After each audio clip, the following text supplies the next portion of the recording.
नमस्कार बच्चों, कैसे हैं आप। आशा करता हूँ कि खुश होंगे। आज हम आपसे आपकी पाठ्य पुस्तक ज्ञानमणि हिंदी व्याकरण कक्षा 4 की प्रथम अध्याय भाषा, लिपि और व्याकरण के बारे में बातचीत करेंगे। भाषा क्या है? जब हम अपनी बात दूसरों तक पहुंचाते हैं या दूसरों की बात को सुनते समझते हैं तो वह साधन भाषा कहलाता है। जो भाषा शब्द है संस्कृत की भाष धातु से बना है, जिसका अर्थ होता है बोलना। हम कह सकते हैं जिस साधन के द्वारा हम अपनी बात दूसरों तक पहुंचाते हैं या दूसरों की बात को सुनते व समझते हैं वह भाषा कहलाती है। भाषा के अंग होते हैं दो, आप जानते हैं ना। भाषा के दो अंग होते हैं, मौखिक भाषा और लिखित भाषा। मौखिक भाषा की बात करते हैं तो जब हम बोलकर अपनी बात दूसरों तक पहुंचाते हैं तो उसे मौखिक भाषा कहते हैं। जैसे कि आपने देखा होगा कभी कभी स्कूल में जो हमारे टीचर होते हैं मंच पर स्पीच देते हैं तो हम उसको ध्यान से सुनते हैं। प्रिंसिपल सर कभी कभी स्पीच देते हैं असेंबली में तो हम उसको ध्यान से सुनते हैं। और इसके अलावा आपने देखा होगा जो नेता लोग होते हैं मंच पर भाषण देते हैं तो लोग पब्लिक उसको बहुत ध्यान से सुनती है, तो वो भाषा का मौखिक रूप कहलाता है। उसके बाद दूसरा रूप आता है लिखित भाषा। जब हम लिखकर अपनी बात दूसरों तक पहुंचाते हैं तो उसे लिखित भाषा कहते हैं। जैसे आपने देखा है जो भारत देश की खबरें होती हैं पूरे भारत की, वर्ल्ड, संसार की, वो हमारे अखबार द्वारा लिखकर छपकर हमारे सामने आती हैं, तो भाषा का वो लिखित रूप कहलाता है।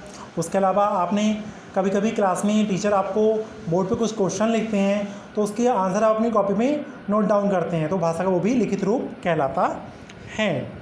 तो इस प्रकार से भाषा के दो रूप होते हैं, मौखिक भाषा और लिखित भाषा। हमारा देश बहुभाषी है। बहुभाषी मतलब बहुत सारी भाषाएं बोली जाती हैं और हिंदी इस देश की राष्ट्रभाषा है। हमारे देश में कुल 22 भाषाओं को मान्यता प्रदान की गई है।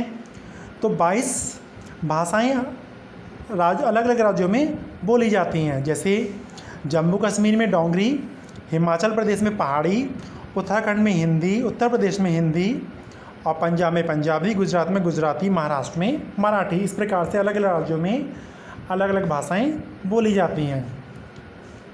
हिंदी जो हमारी भाषा है वो अनेक राज्यों, ज़्यादातर राज्यों में हिंदी भाषा का प्रयोग किया जाता है। आगे बात करें तो हम लिपि क्या होता है? जब हम कोई भी भाषा लिखते हैं तो उसको लिखने के लिए कुछ चिन्ह निर्धारित होते हैं। जैसे हिंदी भाषा को लिखने के लिए आ से लेकर ज्ञ तक के वर्णों का हम प्रयोग करते हैं, मात्राओं का प्रयोग करते हैं। उसी प्रकार अंग्रेजी भाषा को लिखने के लिए हम A to Z अल्फ़ाबेट का यूज़ करते हैं, प्रयोग करते हैं। और संस्कृत भाषा को हम लिखते हैं अगर तो हम आ से लेकर ज्ञ तक के वर्णों का प्रयोग करते हैं, हलंत विसर्ग का प्रयोग करते हैं। तो इस प्रकार से भाषा को लिखने के लिए हम जिन चिन्हों का प्रयोग करते हैं वो हमारे लिपि कहलाते हैं। ठीक है, वो हमारी लिपि कहलाते हैं। तो अलग अलग भाषा की अलग अलग लिपि होती है। जैसे हिंदी भाषा की लिपि देवनागरी, संस्कृत भाषा की लिपि भी देवनागरी और पंजाबी भाषा की लिपि गुरुमुखी होती है। अंग्रेजी भाषा रोमन लिपि में लिखी जाती है और उर्दू भाषा फारसी लिपि में लिखी जाती है। इसके अलावा अनेक भाषा और भी भाषा होती है, नेपाली है, बंगाली है, तो ये भी अपनी अलग अलग लिपियों में लिखी जाती हैं। अब हम बात करते हैं व्याकरण की। व्याकरण क्या है? आपने देखा होगा बहुत से लोग होते हैं जो सब अपनी भाषा का प्रयोग करते हैं तो उनकी भाषा शुद्ध नहीं होती, अशुद्ध भाषा का प्रयोग करते हैं। लिखते हैं तो अशुद्ध लिखते हैं, सुनते हैं तो ठीक प्रकार से सुन नहीं पाते, तो वो उनके अंदर व्याकरण की कहीं ना कहीं कमी होती है। तो व्याकरण क्या है? भाषा को शुद्ध रूप से बोलना, लिखना और पढ़ना हम किससे सीखते हैं? व्याकरण से। हम कह सकते हैं व्याकरण वह शास्त्र है जो हमें भाषा को शुद्ध रूप में बोलना, पढ़ना और लिखना सिखाता है। ठीक है बेटा, व्याकरण के 3 अंग होते हैं, वर्ण विचार, शब्द विचार और वाक्य विचार। वर्ण विचार क्या? आ से लेकर ज्ञ तक जो वर्ण होते हैं, का, खा, गा सारे वर्ण होते हैं, वर्ण कहलाते हैं। जब इन वर्णों को हम जोड़ते हैं तो शब्द बन जाता है और शब्दों को हम एक वाक्य में प्रयोग करते हैं। जैसे राम घर अघर जाता है तो राम घर जाता है बने वाक्य है। तो इस प्रकार व्याकरण के 3 अंग होते हैं, वर्ण, शब्द और वाक्य। तो प्यारे बच्चों, आपने इस वीडियो के माध्यम से आज जाना कि भाषा, लिपि और व्याकरण क्या है।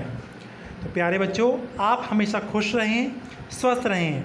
अगली वीडियो में हम आपसे एक नए टॉपिक के साथ मिलेंगे। तब तक के लिए धन्यवाद।